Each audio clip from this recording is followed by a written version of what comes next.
E eu queria que vocês abrissem comigo no livro de Provérbios,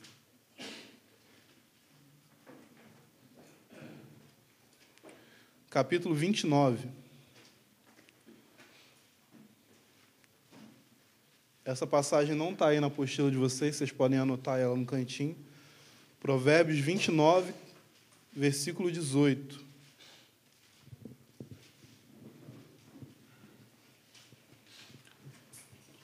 Provérbios 29, 18. Vamos lá, vamos ler? Diz o seguinte: não havendo profecia, o povo se corrompe, mas o que guarda a lei, esse é feliz. Por que eu estou lendo esse texto aqui com vocês? A palavra que é usada aí como profecia, ela também pode ser traduzida, e é muitas vezes na Bíblia, traduzida como visão. Então, inclusive, o profeta no Antigo Testamento, você pode ver ali nos tempos de Samuel, era chamado de um vidente. Eles diziam, vamos consultar o vidente. Esse era o profeta. Era alguém que tinha visão. E no texto aqui está dizendo que, sem visão, o povo se corrompe.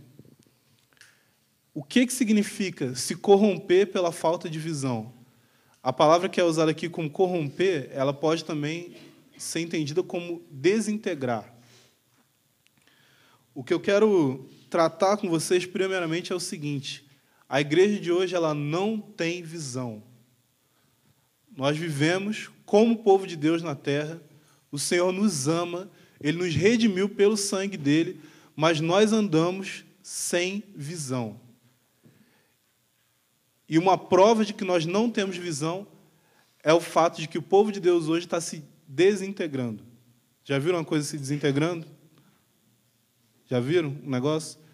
Eu sempre uso o exemplo que é o seguinte. A gente tem os alunos lá no CPP e até alguns obreiros que você vai morando na chácara, aí você vai ficando mais relax, né? Você está experimentando isso aqui também. Você chegou aqui todo dia, ficava arrumadinho e tal. Aí, um belo dia, você vai... Vou colocar essa meia aqui, esse chinelo. Aí você sai com a meia e chinelo.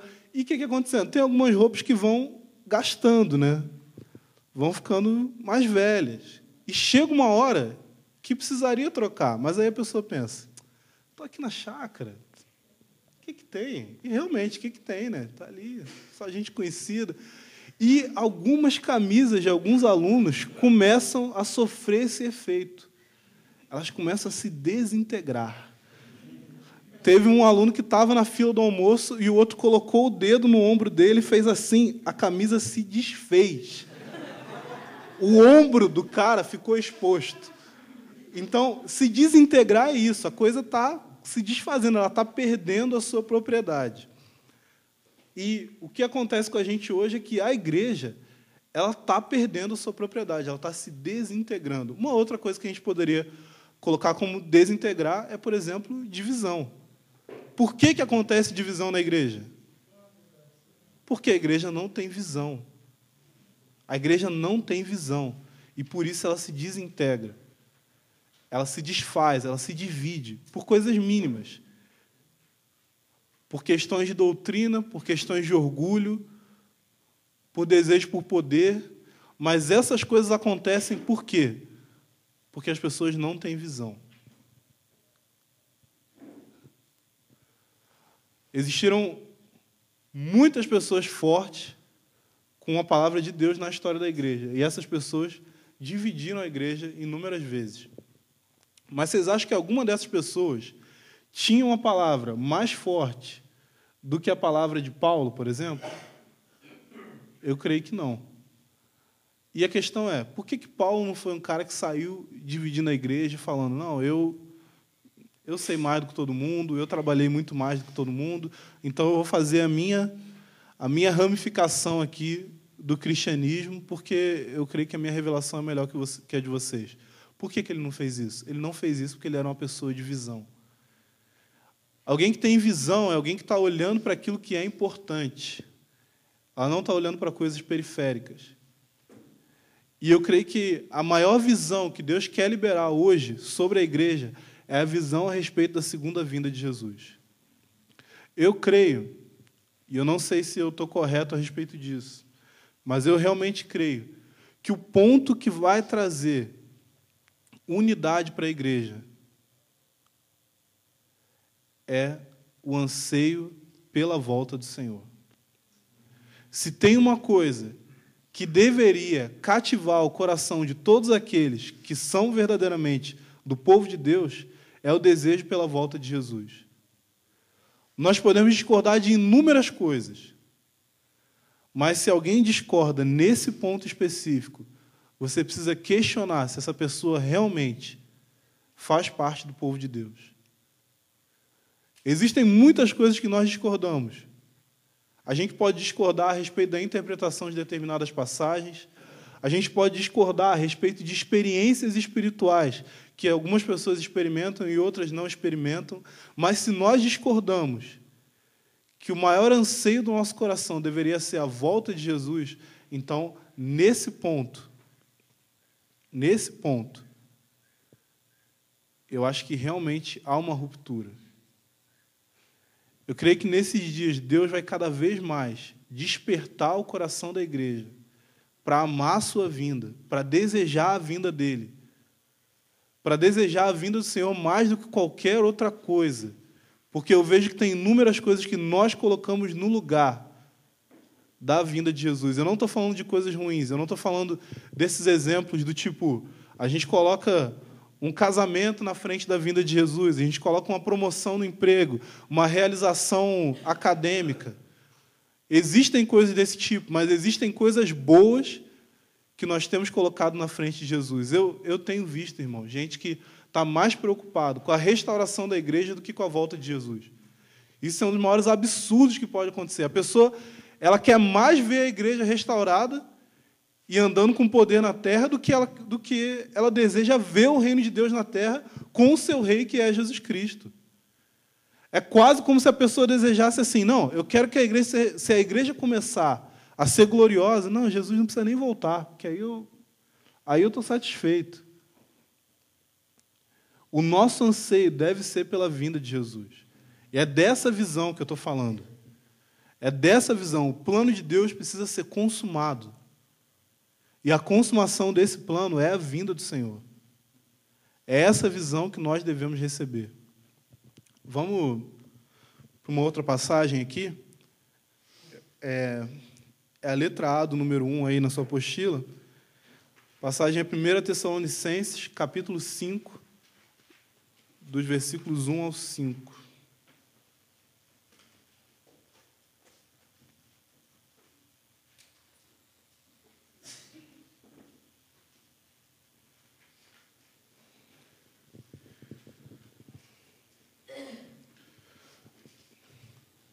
Irmãos, relativamente aos tempos e às épocas, não há necessidade de que vos escreva, pois vós mesmos estáis inteirados com precisão de que o dia do Senhor vem como ladrão de noite.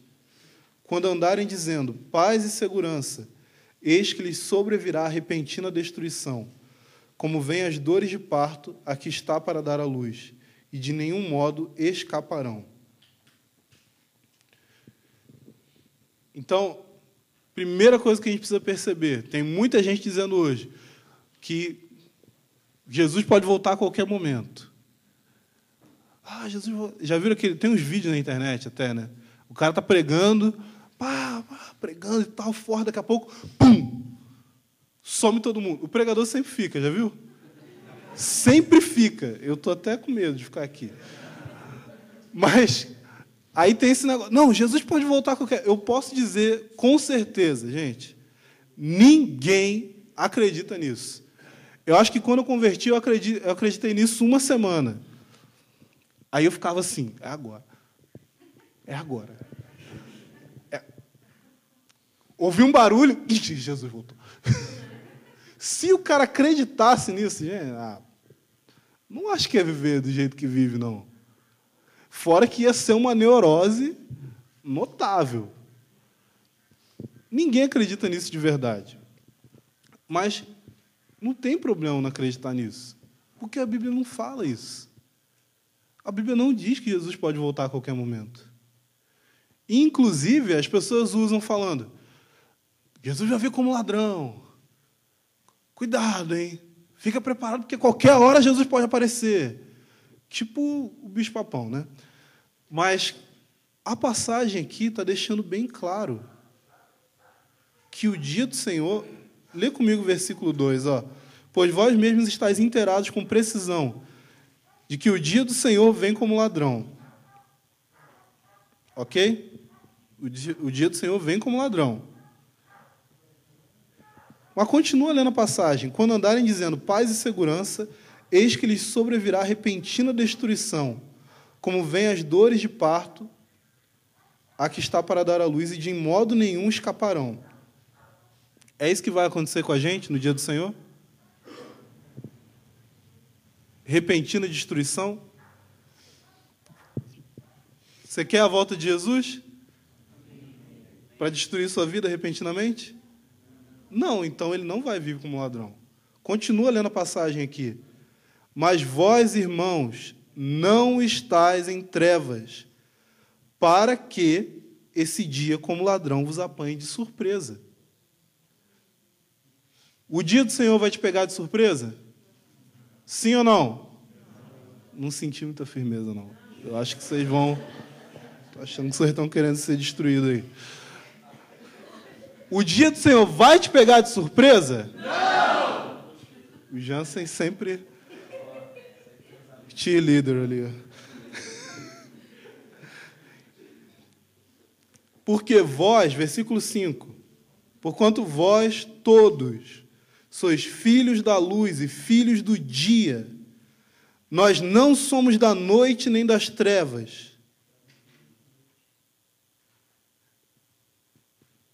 Se você anda em trevas, o dia do Senhor vai te pegar como ladrão.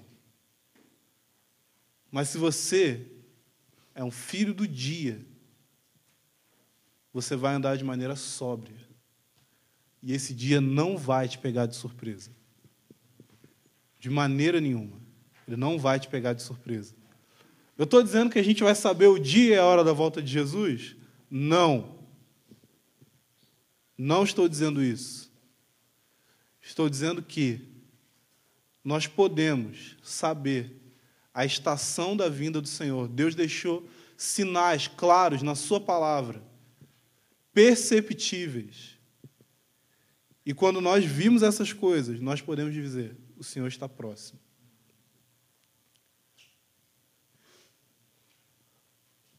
Vou falar uma coisa aqui para vocês, e eu vou explicar ela no decorrer da palavra, mas só faltam 3 anos e meio para Jesus voltar. Faltam só 3 anos e meio. Vocês sabiam disso? Só 3 anos e meio e Jesus volta. Mas a questão é, a partir de quando a gente conta isso? A gente não vai poder saber com precisão, mas a gente vai saber quando nós estivermos nessa estação da vinda do Senhor. Vamos prosseguir aqui? Na passagem aqui em Tessalonicenses, ele diz que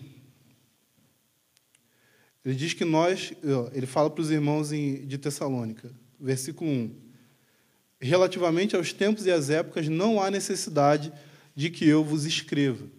Então, essas duas palavras que são usadas aí, tempos e épocas, você tem isso na apostila, elas são as palavras Cronos e Kairos. Eu não sei a pronúncia exatamente correta, mas as palavras são essas. São 2 palavras no grego, e a primeira é traduzida como tempos, e ela tem a ver com tempo cronológico. Por isso que eu coloquei um reloginho aqui. É tempo cronológico, é como a gente conta o tempo. Mas a segunda palavra, que aqui Kairos ou Kairos, ela tem a ver com estações, ela é uma palavra ligada à agricultura.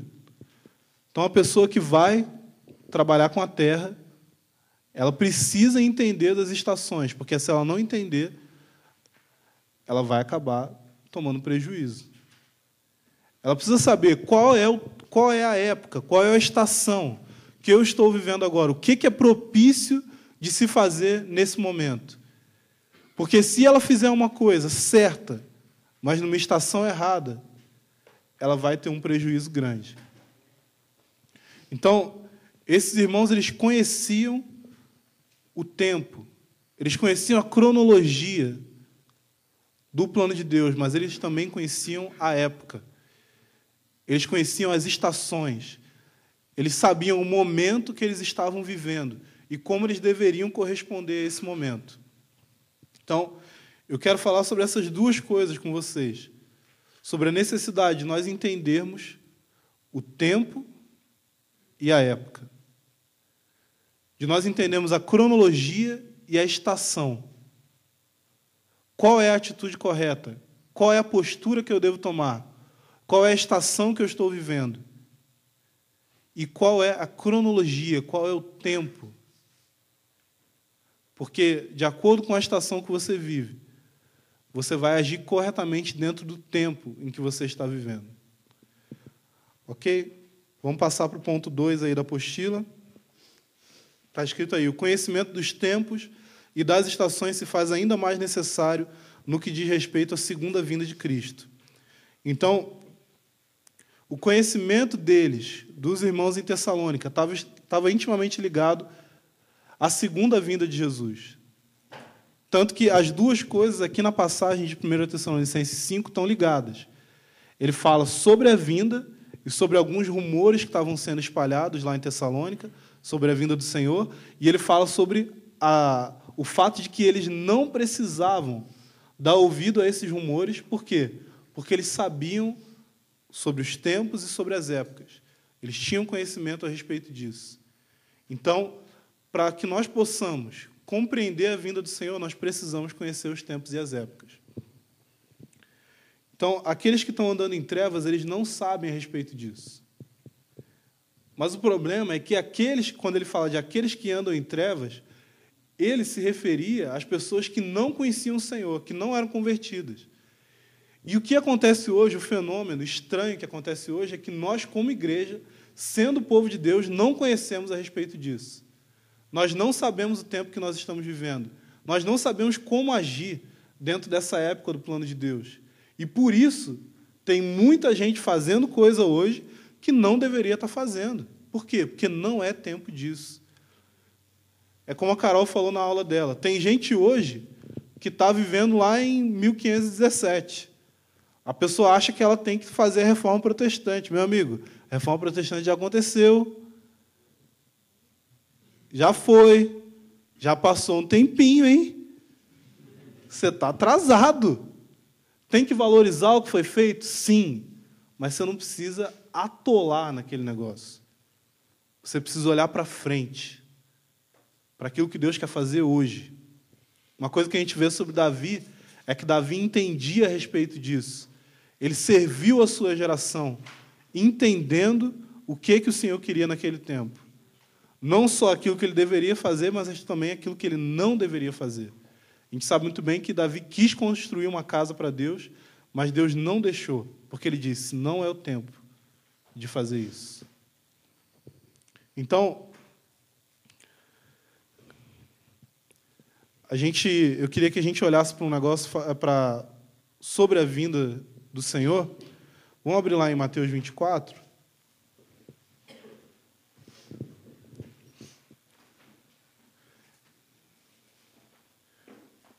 Mateus 24, 37.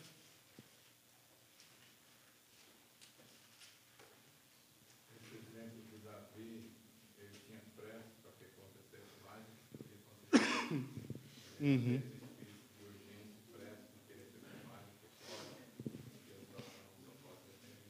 É melhor você chegar adiantado do que você chegar atrasado. Não é verdade? É melhor uma pessoa que, chega um pouco antes do horário e espera a coisa acontecer, do que a pessoa que pega o negócio começar e, às vezes, não sabe como lidar com aquela situação. Então, vamos ler aqui, Mateus 24, 37. Pois assim como foi nos dias de Noé, também será a vinda do Filho do Homem. Vamos ler até o 39. Porquanto assim como nos dias de Noé, nos dias anteriores ao dilúvio, comiam e bebiam, casavam e davam-se em casamento, até o dia em que Noé entrou na arca, e não perceberam, senão quando veio o dilúvio e os levou a todos. Assim também será a vinda do Filho do Homem. Então, a gente vê aí o contraste entre uma pessoa que conhecia o tempo e a época que estava vivendo e pessoas que não conheciam o tempo e a época em que eles estavam vivendo. E é interessante que Jesus faz uma comparação entre os dias da sua vinda e os dias de Noé. Ele fala que eles vão ser semelhantes. Jesus não diz que os dias da sua vinda vão ser semelhantes aos dias de Enoque. Ele diz que os dias da sua vinda vão ser semelhantes aos dias de Noé. Enoque foi arrebatado, foi levado para estar com o Senhor, ele foi tirado da terra.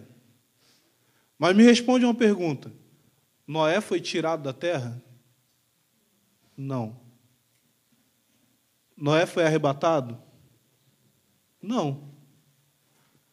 Mas inúmeras pessoas usam essa passagem aqui para falar de como a igreja vai ser tirada da terra, assim como aconteceu nos dias de Noé. Como aconteceu nos dias de Noé, não foi tirado da terra. Então, você está viajando. Mas não creia só naquilo que eu estou falando. Vamos continuar lendo a passagem, porque Jesus fala o seguinte, versículo 40. Então, 2 estarão no campo, um será tomado e deixado o outro.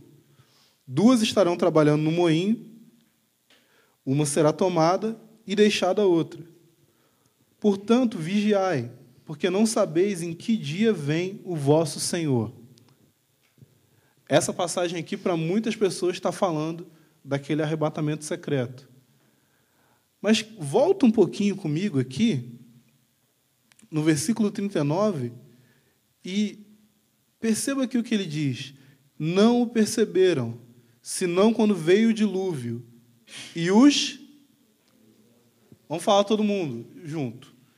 Veio o dilúvio e os levou. O dilúvio levou a todos. Logo em seguida vem. Então, 2 estarão no campo, um será levado e outro será deixado. Está aqui, ó, deixados para trás.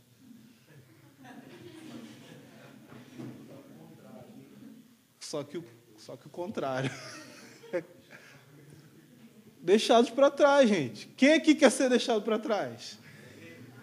Eu quero, vocês não estão parecendo que quer, não. Eu quero ser deixado para trás. Se for desse jeito, ser levado pelo dilúvio, pelo juízo de Deus, o dilúvio foi isso. E o que vai acontecer nos dias da vinda do Filho do Homem? Vai ser semelhante aos dias de Noé. Um será levado pelo juízo de Deus sobre a terra, e o outro será deixado. O Mateus 24,14 diz que esse evangelho do reino será pregado em todas as nações, em testemunho, e então virá o fim. Então, assim como Pedro diz a respeito de Noé, que ele era pregador de justiça, a igreja vai se levantar na terra pregando a justiça do reino de Deus, estabelecendo um testemunho no mundo. E quando esse testemunho for completado, assim como a gente viu falando das 2 testemunhas lá em Apocalipse 11, quando esse testemunho for completo, então virá o fim. Ok? Então, só para finalizar essa parte, Noé foi pego de surpresa pelo dia do juízo de Deus que veio sobre a terra? Não. Ele não foi pego de surpresa. Então, nós também não seremos pegos de surpresa. Amém? Amém? Nós estaremos apercebidos, vigilantes, esperando a vinda do Senhor e entendendo como corresponder corretamente àquilo que Ele está fazendo na terra.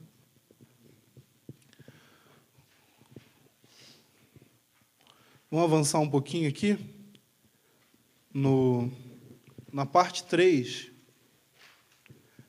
É um 3 aí com algarismos romanos.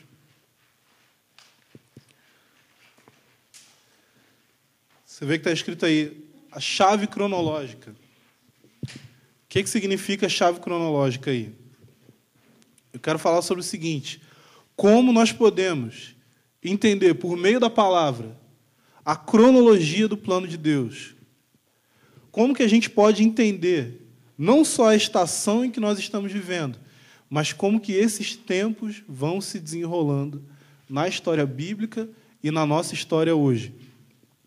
Então, primeira coisa é que as duas pessoas que mais receberam revelação sobre o fim dos tempos na Bíblia, tirando o próprio Jesus, né?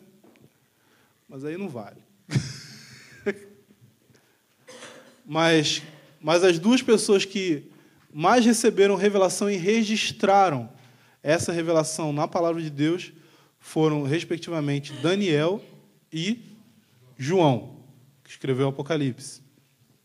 Então, essas duas pessoas, e nos livros que eles escreveram, nós podemos encontrar chaves para destravar a nossa compreensão a respeito do plano de Deus, a respeito da cronologia desse plano, dos acontecimentos desse plano.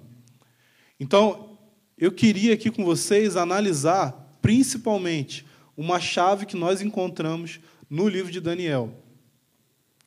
Então, vamos aqui para Daniel 9. Daniel 9, versículo 20, diz assim: falava eu ainda e orava, e confessava o meu pecado e o pecado do meu povo, de Israel, e lançava a minha súplica perante a face do Senhor, meu Deus, pelo monte santo do meu Deus. Falava eu, falava ainda na oração, quando o homem Gabriel, que eu tinha observado na minha visão ao princípio, veio rapidamente voando e me tocou à hora do sacrifício da tarde. Ele queria instruir-me, falou comigo e disse: Daniel, agora saí para fazer-te entender o sentido. No princípio das tuas súplicas, saiu a ordem e eu vim, para tu declarar, porque és muito amado. Considera, pois, a coisa e entende a visão. 70 semanas estão determinadas sobre o teu povo e sobre a tua santa cidade, para fazer cessar a transgressão, para dar fim aos pecados, para expiar a iniquidade, para trazer a justiça eterna, para selar a visão e a profecia, e para ungir o santo dos santos. Ok? O que estava acontecendo aí? Daniel, acho que vocês conhecem a história de Daniel, foi levado ainda jovem para a Babilônia, cresceu em reputação ali, mesmo sendo fiel ao Senhor, e estando no meio de uma terra pagã, ele foi fiel a Deus e ele cresceu ali em graça diante dos olhos dos homens ali da Babilônia. Ele recebeu um cargo alto no governo, mas o peso de Daniel era pela restauração de Jerusalém. Mesmo estando ali, Daniel poderia ter uma vida muito boa ali na Babilônia, com o tipo de posição que ele tinha. Mas, mesmo ali, o coração dele estava voltado para Jerusalém. Você vê durante todo o livro de Daniel que ele é um homem de oração. Ele é um homem que sente um peso profético pela nação dele. Inclusive, eu ouvi um irmão dizer o seguinte, que quando você vê Daniel ainda jovem, ali no começo do livro dele, se recusando a fazer parte dos manjares do rei da Babilônia, eu ouvi um irmão chamado Allen Hood, que ele diz que no tempo em que Daniel ainda era uma criança, e seus pais provavelmente ainda estavam morando ali em Israel, os pais dele ouviram o profeta Jeremias proclamando seus oráculos e predizendo a ida do povo em cativeiro para a Babilônia. E esse irmão ele afirma que os pais de Daniel se dedicaram a treinar ele para que ele permanecesse fiel a Deus, mesmo em meio à Babilônia. O que nós vemos na vida de Daniel não é fruto de uma personalidade que é mais fiel ou mais dedicada que as outras. É fruto da dedicação de pais. A gente tem falado bastante aqui sobre famílias. Então você vê o fruto da dedicação dos pais de Daniel em obedecer a palavra profética e colocar as suas vidas debaixo dessa palavra. E você vê o fruto disso na vida do filho deles. Então você vê Daniel ali, um homem importante no governo de Babilônia, mas que tinha o coração voltado para a cidade do seu Deus. Ele permaneceu ali, orando, porque ele tinha um propósito. Ele, por meio da leitura e do estudo das Escrituras, ele entendeu que o tempo do cativeiro que Deus tinha determinado sobre Israel era um tempo de 70 anos.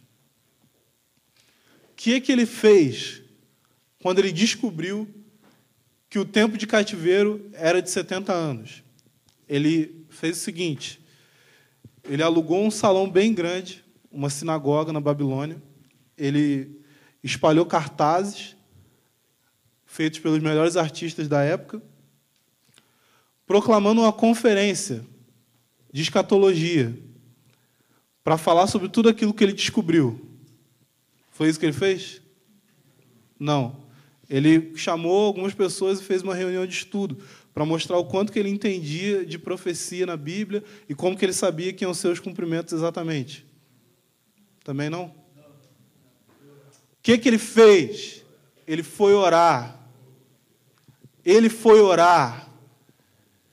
A palavra profética, gente, eu não estou falando de uma coisa que ele teve por uma experiência mística. Sabe como que Daniel descobriu que eram 70 anos que o povo ia passar no cativeiro? Estudando. Por isso que eu recomendei o livro que o Romilton recomenda. Você não vai entender o que Deus vai fazer nos últimos dias se você não estudar a sua Bíblia. Você não vai entender. Mas qual que é a resposta do nosso coração para esse estudo? É ficar exibindo nosso conhecimento? Não. Não é exibir o conhecimento. A resposta àquilo que nós entendemos por meio das Escrituras é oração. O Pedro falou algumas vezes aqui sobre isso. Ele falou de teologia de joelhos. Isso é algo que precisa ser resgatado. Não é uma teologia que tem como objetivo simplesmente transmitir e ter mais conhecimento, mas é uma teologia que tem como objetivo tocar o coração de Deus, entender o que é mais importante para Ele e como que nós podemos corresponder a isso. E quando nós correspondemos à palavra de Deus, Deus corresponde ao nosso coração. E foi isso que aconteceu com Daniel.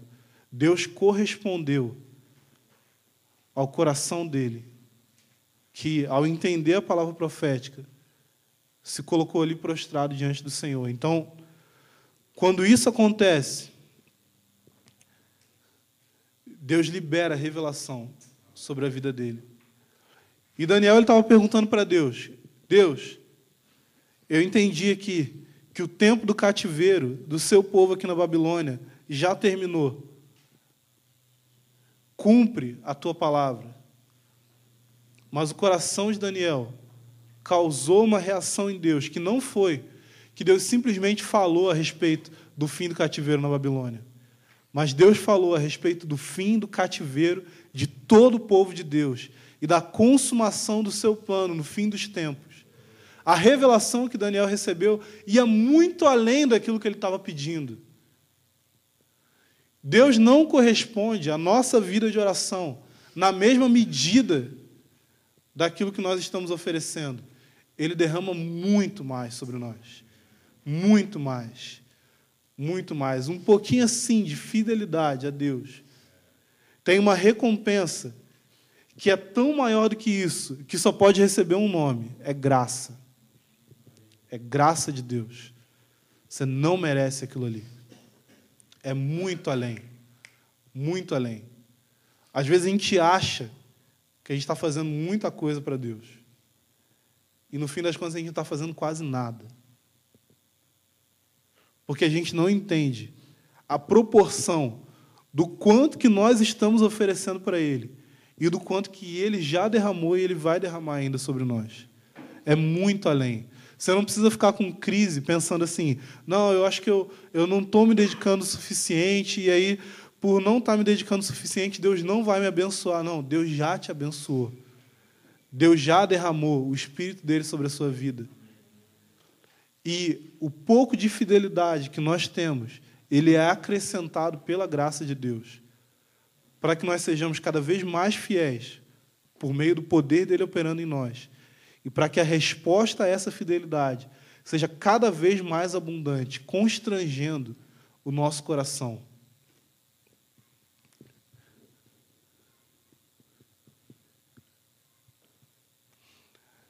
Daniel, como o seu João diz na apostila de visão profética, ele entrou em trabalho de parto para ver a palavra profética se cumprir. E é isso que nós precisamos fazer hoje.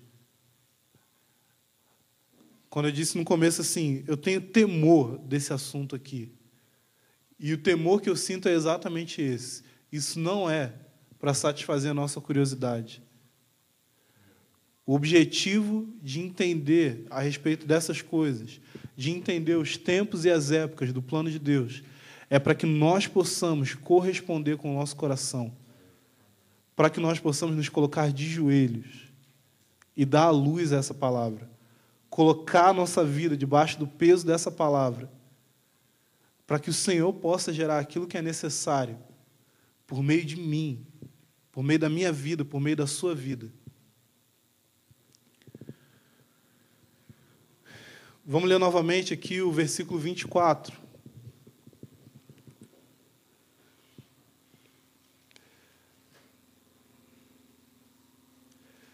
Ele diz aqui, 70 semanas estão determinadas sobre o teu povo e sobre a tua santa cidade, para fazer cessar a transgressão, para dar fim aos pecados, para expiar a iniquidade, para trazer a justiça eterna, para selar a visão e a profecia, e para ungir o santo dos santos. Então, essas coisas que são faladas aqui têm a ver com toda a obra do Messias, de Jesus. A obra de Jesus tem a ver com esses itens aqui das 70 semanas. Então, cessar a transgressão, dar fim aos pecados e expiar a iniquidade tem a ver com a obra de Jesus na cruz. Aquilo que ele fez para nos comprar para Deus. Ele expiou a nossa iniquidade. Ele deu o fim ao escrito de dívida que existia contra nós.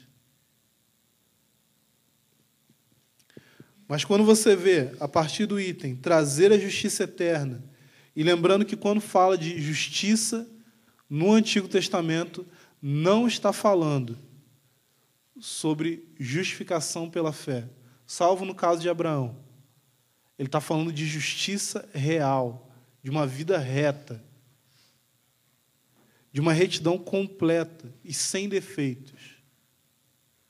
E esse nível de perfeição só vai acontecer no fim dos tempos. A justiça eterna vai ser estabelecida não só nas nossas vidas, mas vai ser estabelecida na terra. Amém?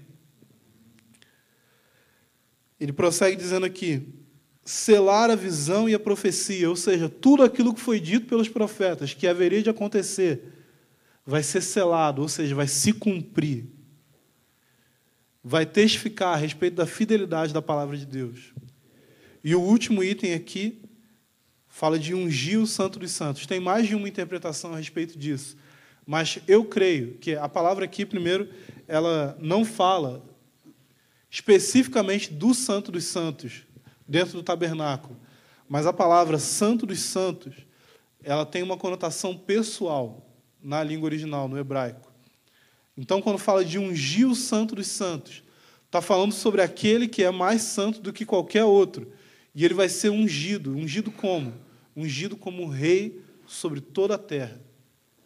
Isso daqui, gente, está falando do último item de todos, que é a coroação do nosso Senhor Jesus Cristo, como rei de toda a terra, reinando a partir de Jerusalém. As 70 semanas, elas têm a ver com duas coisas. Elas têm a ver com o povo e elas têm a ver com uma cidade. Esse povo, a gente pode dizer hoje, porque ele diz respeito a Israel e a igreja, que são um povo só. E essa cidade é a cidade de Jerusalém.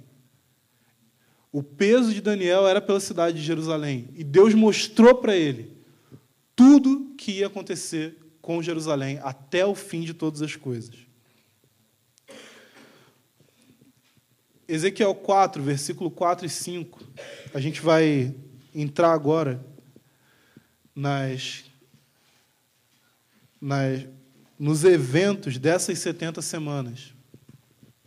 E Ezequiel, versículo 4, Ezequiel capítulo 4, versículo 4 e 5, ele está anotado aí na sua apostila, a gente não vai ler agora, mas você pode dar uma olhada depois, se você acha que eu sou mentiroso. Mas ele traz uma ajuda para a gente compreender a maneira de interpretar essas 70 semanas. Cada dia, ele corresponde a um ano. Então, eu caí nessa palavra aqui, meio na sorte. Eu fiquei pensando assim, tudo que eu não queria na vida era trabalhar com matemática. O tanto de conta que eu tive que fazer com essa tal dessas 70 semanas. Não, mas 70 semanas de anos, aí dá tantos anos. Aí você tem que contar. Não, aí deu tantos anos até aqui. Tal. Mas, assim, para poupar vocês dessa dor de cabeça, eu queria só explicar uma coisa.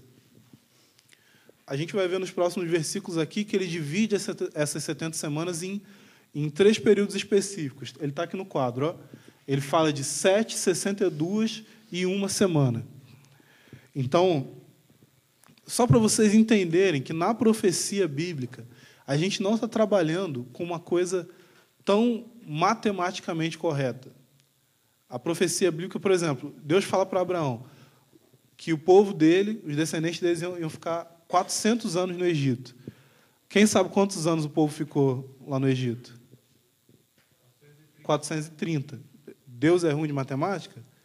Se ele for, eu estou bem, que ele é dos meus. Mas eu acho que ele saca de matemática. A questão é que a profecia bíblica, ela trata de ciclos que precisam se completar. Então, quando a gente fala de números, a gente fala de números aproximados. Então, não precisa ficar estressado de ficar fazendo conta e ficar olhando na história lá do povo. Não, então vou fazer a conta aqui certinho, quanto que vai dar. 70 semanas estão divididas em 7, 62 e 1. E isso trata de 3 ciclos na história do povo de Deus que precisam acontecer. Vamos dar uma olhadinha aqui na passagem para você conseguir compreender um pouco melhor. A partir do versículo 25 de Daniel 9. Não vou ler Ezequiel. Vamos voltar lá. Daniel 9, a partir do versículo 25. Está dizendo assim, ó, sabe e entende, desde a saída da ordem para restaurar e edificar Jerusalém, até o ungido, o príncipe, 7 semanas e 62 semanas. As praças e as circunvalações se reedificarão, mas em tempos angustiosos. Depois das 62 semanas, será morto um ungido, que é o Messias, aqui o Cristo, e já não estará. E o povo de um príncipe, que há de vir, destruirá a cidade e o santuário, e o seu fim será num dilúvio, e até o fim haverá guerra, desolações são determinadas. Ele fará firme aliança com muitos por 1 semana. Na metade da semana fará cessar o sacrifício e a oferta de manjares. Sobre a asa das abominações virá o assolador, até que a destruição que está determinada se derrame sobre ele.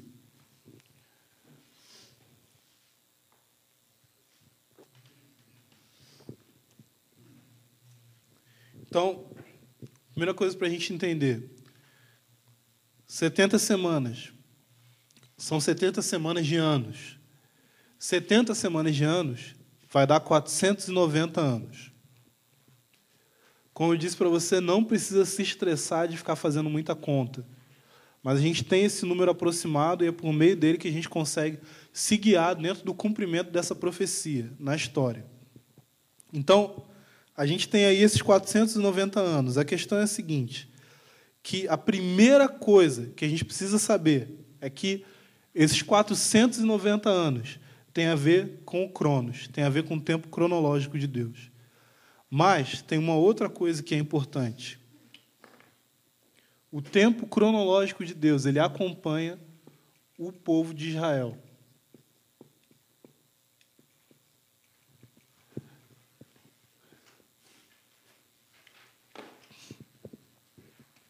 Dentro desses 490 anos, a gente vê que, a partir da vida de Daniel, esse tempo vai se desenrolando. A primeira coisa que é falada aqui na passagem é o quê?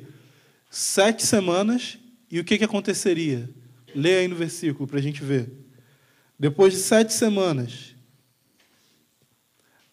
a gente vê aqui, 7 semanas e 62 semanas. As praças e as circunvalações se reedificarão, mas em tempos angustiosos. Do que está sendo falado aqui? Está falando da reconstrução, da restauração de Jerusalém, que aconteceu quando? Biblicamente aconteceu no tempo de Zorobabel. Jerusalém foi reedificada e foram, de fato, tempos angustiosos. Se você for estudar ali sobre esse período da história do povo de Deus, você tem muito recurso sobre isso na Bíblia e também fora dela, você sabe que foram tempos de muita angústia, de muita luta, de muita dificuldade. Esse era o peso original de Daniel. Ele queria saber quando que Jerusalém vai ser reedificado. Falou, depois de 7 semanas. Mas aí a revelação prossegue, falando de coisas além dessa restauração de Jerusalém natural ali, da reedificação daquela cidade. Então ele fala, versículo 26, depois das 62 semanas, será morto o ungido. Então, se você fizer as contas dos números, daria mais ou menos uns 483 anos. E esse seria um tempo aproximado do momento em que Jesus Cristo surge na história. Então, depois de 62 semanas, inúmeras coisas acontecem, elas estão descritas aqui. Ele diz que depois dessas 62 semanas, ou seja, depois desse ciclo profético se completar, o ungido seria morto e já não estaria. E ele diz que o povo de um príncipe iria vir e destruir a cidade e o santuário. Do que ele está falando aqui? Ele está falando da destruição de Jerusalém, que aconteceu no ano 70, depois de Cristo. Então, para entender essa passagem, você precisa saber o seguinte: depois desse ciclo, das 62 semanas, tem uma série de eventos que vão acontecer. Então, ele fala, o ungido vai ser morto. Isso aconteceu depois das 62 semanas. Ele fala, o povo de um príncipe vai vir e vai destruir a cidade. Isso também aconteceu depois das 62 semanas. Que está falando de Tito, que foi um general romano que destruiu Jerusalém. Então, ele fala que haverá um dilúvio na cidade, guerras e desolações. Versículo 27, e esse é o versículo da controvérsia, esse é o versículo da discussão teológica que começa a acontecer. Fala que ele fará firme aliança com muitos por 1 semana. Na metade da semana, fará cessar o sacrifício e a oferta de manjares. Um monte de gente vai falar o quê? Ele é quem? É o anticristo, que vai fazer um outro templo, vai mandar parar com os sacrifícios no meio da semana. E aí, quando ele fala do meio da semana, ele está falando da última semana. Eu coloquei esse quadro aqui, vocês não têm ele na apostila, mas é legal vocês copiarem, porque ele ajuda você a entender. Porque, às vezes, falando, fica meio perdido. Um monte de número, um monte de semana, tal, aí no meio da semana. Então, só dá uma olhada nisso daqui. 7 semanas, 49 anos. Reedificação de Jerusalém. 62 semanas, aí são 434 mais 49. Depois disso, é quando Jesus vem, quando ele é morto. Depois disso, a cidade de Jerusalém é destruída. Depois disso, acontece uma série de coisas. Mas o negócio que eu queria chamar a atenção para vocês é o seguinte. Primeiro, versículo 27. Ele, de quem que está tratando as 70 semanas? De quem que é? Do ungido. Tudo certo até aí? No meio do negócio fala, ele, é o anticristo, claro. É o anticristo que está falando aqui. Gente, toda passagem está falando sobre a obra do Messias, que ia trazer glória para Israel. E quando chega no ponto mais importante, que é a finalização disso, a gente quer entregar esse negócio para o anticristo. Eu falo assim, não, estava falando de Jesus até agora. Mas agora mudou. Agora é o anticristo que vai fazer isso. Ele é Jesus. Ele é o Senhor, é o Messias, é o ungido. E aí a gente entra numa outra complicação. Ele fará uma firme aliança com muitos por uma semana. Que semana é essa? A última. Essa é a última semana. Ou seja, são 7 anos. Ele fará uma firme aliança com muitos durante uma semana. Quem é ele? Ungido. Vocês não estão muito convencidos ainda, mas daqui a pouco vocês vão ficar. Ele é ungido, ele faz uma firme aliança. Só que aí tem um probleminha de tradução, que é o seguinte: quando fala que ele fará a firme aliança, essa tradução não é a tradução melhor do termo original. Porque a palavra fará firme aliança, a expressão fará firme aliança, está sendo traduzida do termo do hebraico gabar, que significa fazer algo prevalecer. Ou seja, o termo gabar, ele está falando de algo que já existe, mas que se torna mais firme. Então, não é fazer uma aliança firme, é fazer firme uma aliança. Reafirmar, confirmar, tornar mais forte, fazer prevalecer.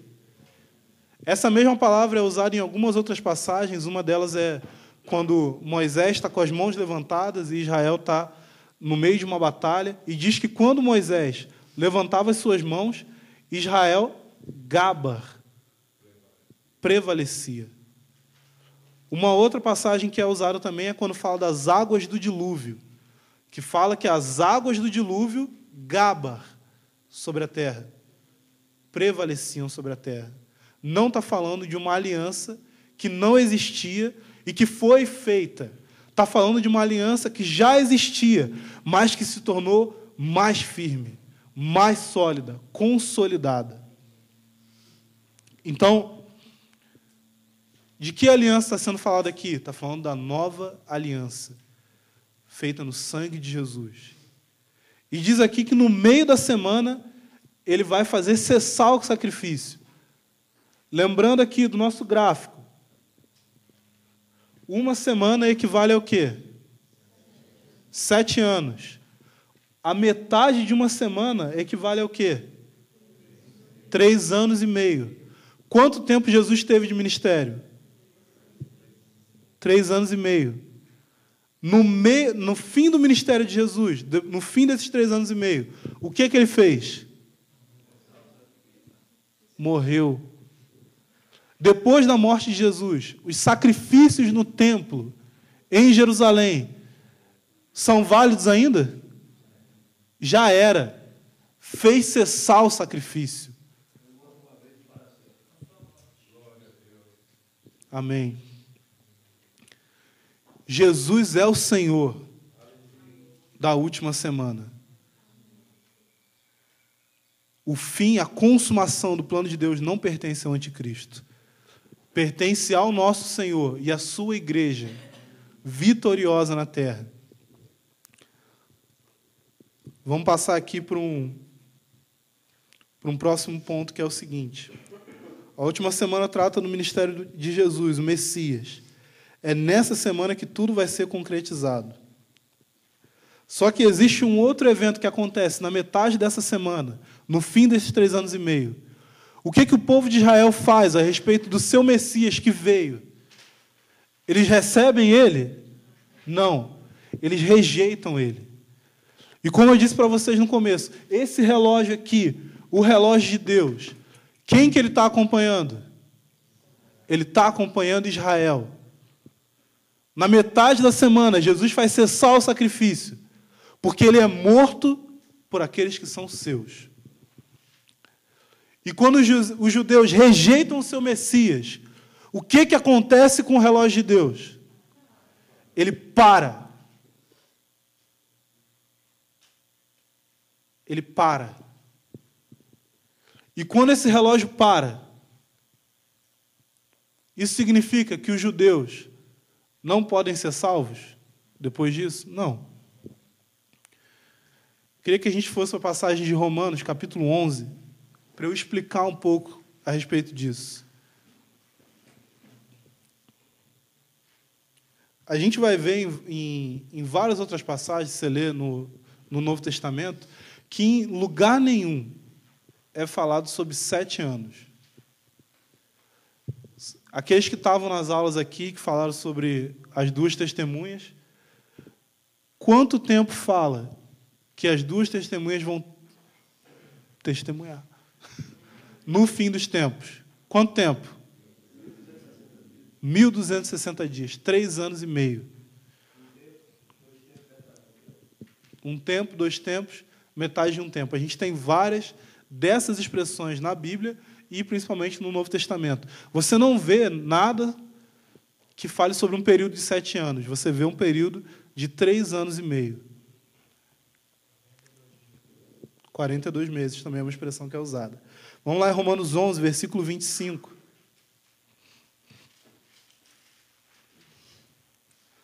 Porque não quero, irmãos, que ignoreis este segredo, ou este mistério, para que não presumais de vós mesmos, que o endurecimento veio em parte sobre Israel, até que a plenitude dos gentios haja entrado. Por que Deus parou o seu relógio aqui? Porque o objetivo de Deus não era simplesmente ter um povinho concentrado numa terra específica sobre a terra. Ele queria alcançar todas as nações. Ele parou o seu relógio porque existe uma estação. Lembra disso aqui? Ó? Existe um kairos, existe uma estação no plano de Deus que precisa se completar. E essa estação é a inclusão dos gentios no povo de Israel. Nós hoje fazemos parte de Israel. Lê o capítulo 11 de Romanos. Nós fomos enxertados. Ainda que a nossa natureza era diferente da deles, nós fomos enxertados para tomar parte na mesma seiva que eles. O objetivo de Deus em parar o seu relógio é para que os gentios fossem incluídos dentro do povo dele. E nós hoje, como gentios, esperamos esse tempo da plenitude. O que significa a plenitude dos gentios? Ela tem a ver com extensão e ela tem a ver com intensidade. O evangelho do reino precisa ser pregado a todas as nações. E a igreja precisa chegar à maturidade. A igreja dos gentios precisa chegar à maturidade. E essa igreja dos gentios, quando ela chegar nesse nível de maturidade que Deus espera de nós, ela vai causar o que diz aqui em Romanos, no capítulo 11 ainda, versículo 11 também. Fala que nós iremos causar ciúmes a Israel. Como que a igreja pode causar ciúmes a Israel? Bom, ela não é do jeito que ela tem feito. Um monte de gente indo para Jerusalém na festa de tabernáculos, fantasiado de judeu. Não tem outro nome, não. Fantasiado de judeu. Porque, gente, por favor, imagina um negão desse tamanho com quipá na cabeça. Não tem cabimento. Acha bonito os costumes judaicos? Beleza, eu acho. Tem coisa que eu acho bonita. Pô, gosto muito de cultura japonesa. Imagina eu chegar aqui vestido de japonês. Gente, isso aí parece filme dos anos 80. A questão é assim, não é carregando menorá de isopor que a gente vai causar ciúmes a Israel. A gente vai causar ciúmes a Israel vivendo o reino de Deus. O máximo que ele pode ser vivido hoje. Do reino de Deus. No nosso coração hoje. Manifestando o poder dele. E manifestando a sua justiça na nossa vida. Se a igreja hoje vivesse o Sermão do Monte e manifestasse o poder de Deus, assim como Jesus quando ele andou na terra, os judeus não iam ter desculpa. E eles iam se encher de ciúmes, porque eles iam ver, esses gentios estão vivendo tudo aquilo que Deus prometeu para nós. Não quero saber, eu vou entrar nesse negócio. Jesus só pode ser o Messias, porque ele pegou esses povos, tudo estranho da terra, e ele fez com que eles vivessem as promessas que Deus só poderia conceder ao seu povo. A igreja precisa chegar à maturidade. E quando a igreja chegar à maturidade, a gente vai ver, como o irmão Escher diz, nós vamos ver um avivamento em Israel, causado por esses ciúmes, por esse desejo de tomar parte nas promessas de Deus. Então, quanto tempo sobrou do plano de Deus? 3 anos e meio. 3 anos e meio é o que falta. Para que esses 3 anos e meio sejam destravados e comecem a ser contados novamente, o que precisa acontecer? A união, a junção dos judeus com os gentios, formando a igreja, formando o Israel de Deus, formando o corpo de Cristo, a noiva que vai receber o Senhor aqui na terra. Também tem a ver. Eles são os nossos pais. O Escher fala um negócio que é muito engraçado. Ele fala que ele começou a ler a Bíblia quando ele converteu, e quando ele estava lendo a Bíblia, o Novo Testamento, ele falou assim, ué, calma aí, todo mundo aqui é judeu? Então, todos os apóstolos, gente, eram judeus. Eles são os nossos pais. Aquela igreja ali que nós vemos em Atos, formada de judeus, eles são os nossos pais. Nosso coração precisa se converter ao deles e entender que eles têm algo que nós não temos, que nós precisamos da contribuição deles. 3 anos e meio é o tempo da grande tribulação. É dito lá em Apocalipse 11,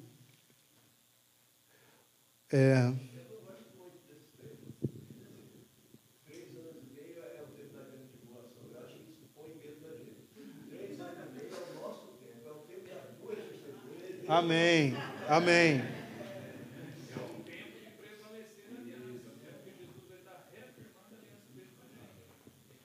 Então, vamos explicar um pouco essa questão aí. Abre lá em Apocalipse 11. Vamos ler do versículo 1 ao 3. Quê?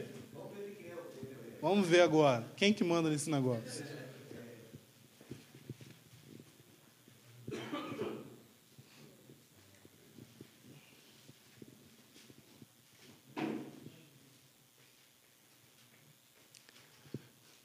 Começar a ler aqui, gente.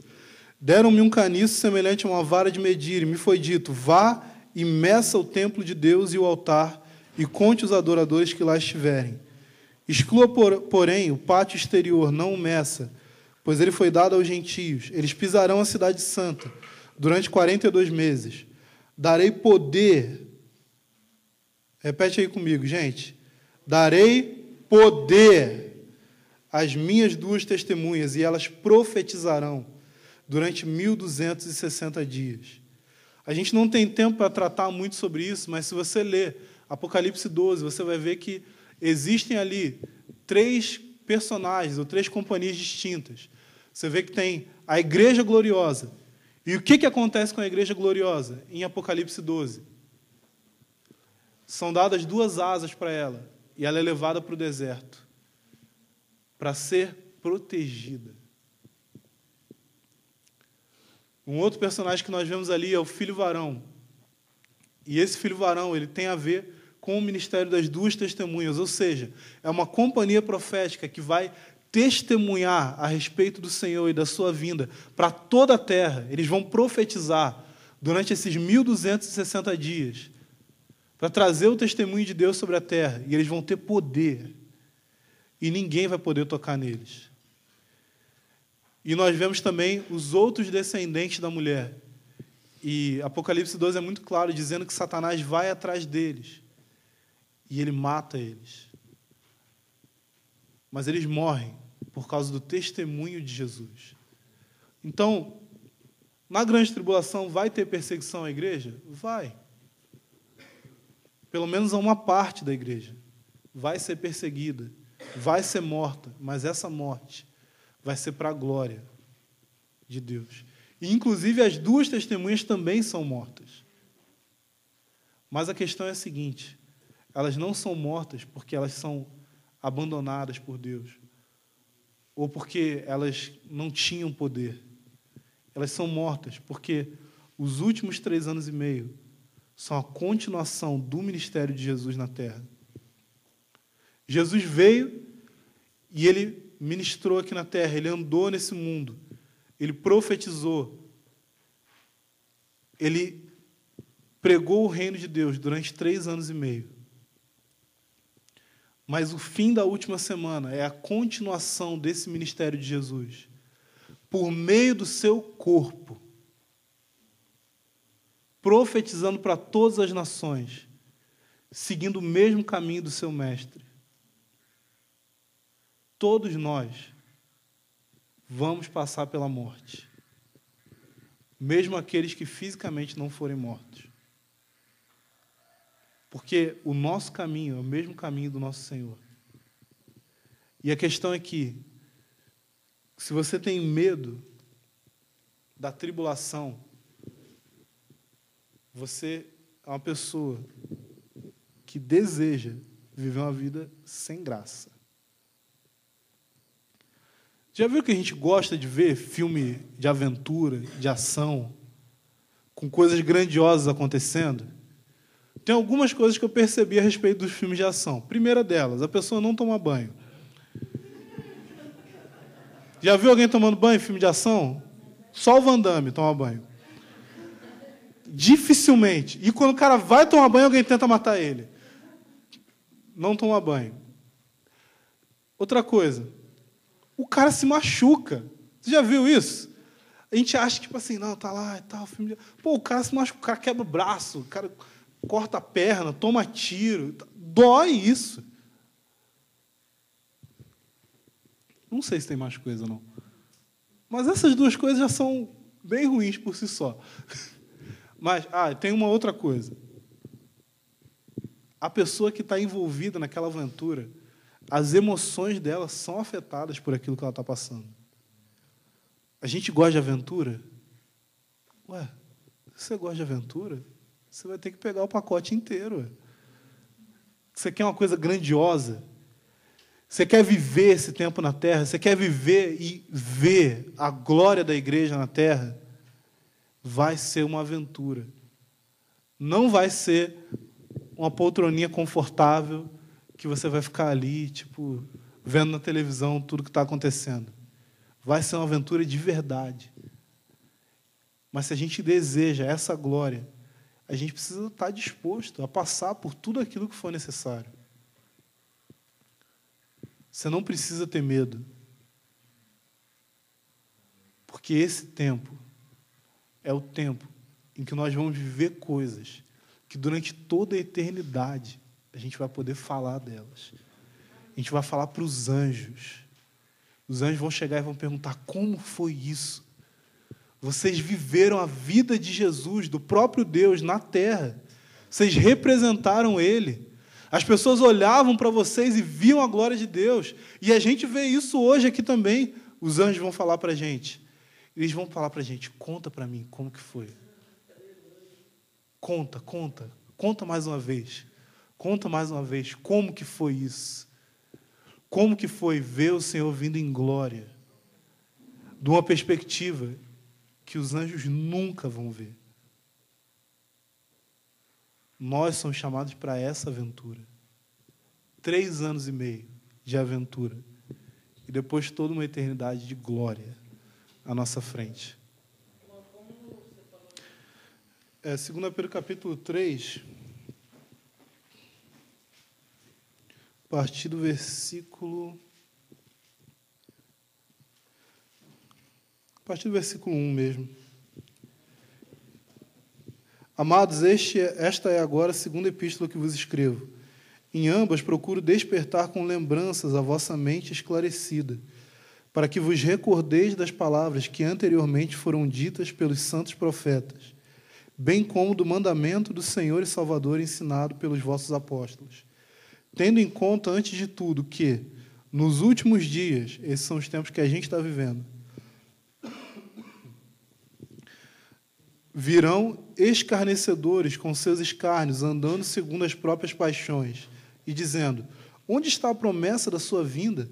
Porque desde que os pais dormiram, todas as coisas permanecem como desde o princípio da criação, porque deliberadamente esquecem que, de longo tempo, houve céus, bem como terra, a qual surgiu da água e através da água pela palavra de Deus, pela qual veio a perecer o mundo daquele tempo, afogado em água.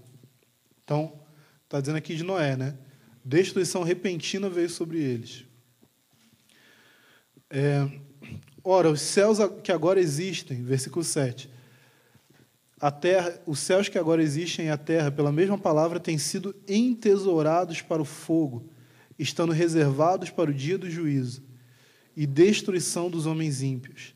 Há, todavia, uma coisa, amados, que não deveis esquecer, que para o Senhor um dia como 1000 anos, e 1000 anos como um dia. Versículo 9.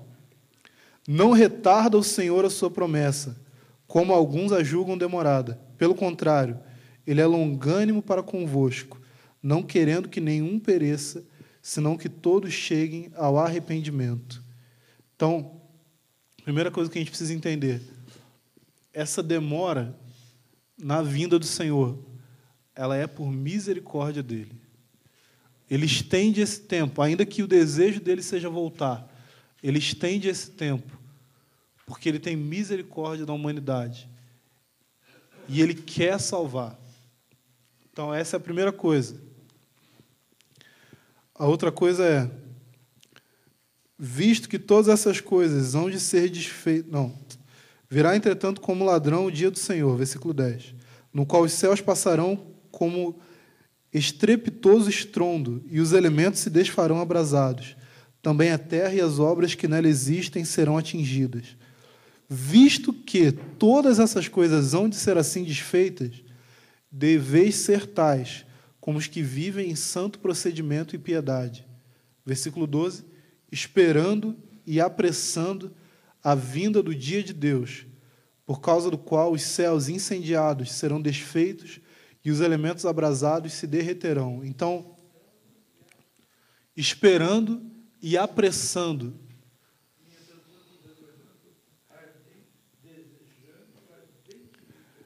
O Michel é um pouco melhor do que eu para falar sobre essa passagem aí, mas a palavra que é usada e que é traduzida como apressando, ela tem a ver com velocidade. Qual que é? Espeldo. Espeldo, que é de onde vem speed no inglês, né? Que é de velocidade. Só que uma coisa que eu descobri estudando essa passagem que é o seguinte, ele não está falando simplesmente do dia de Deus apressar para chegar até nós por causa de algo que nós fazemos.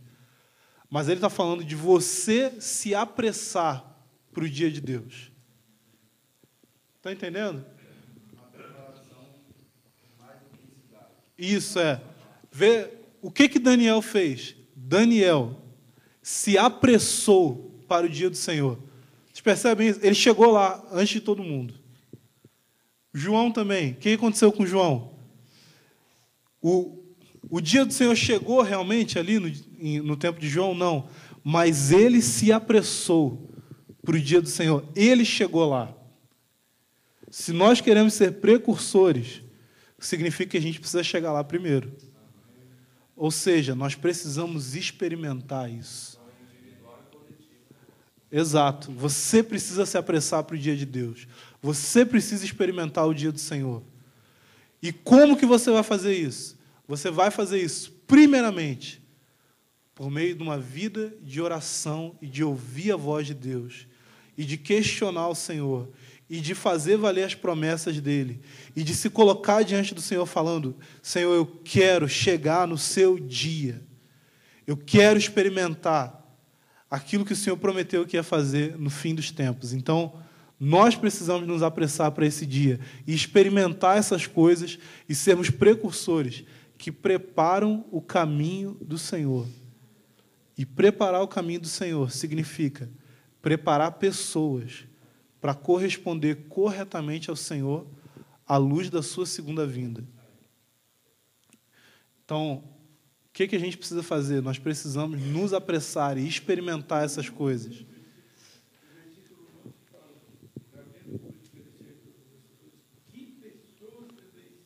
Isso. Nós devemos ser pessoas que olhamos para o dia do Senhor, experimentamos aquilo que Deus vai fazer e ajudamos os outros a se prepararem para esse dia. Então, assim como Daniel teve uma influência até hoje sobre as nossas vidas, por meio daquilo que ele experimentou com Deus, nós precisamos buscar essas coisas, nos colocar diante do Senhor e usar tudo aquilo que Deus derramar sobre nós para preparar outros também, para estarem prontos para o dia de Deus. Amém?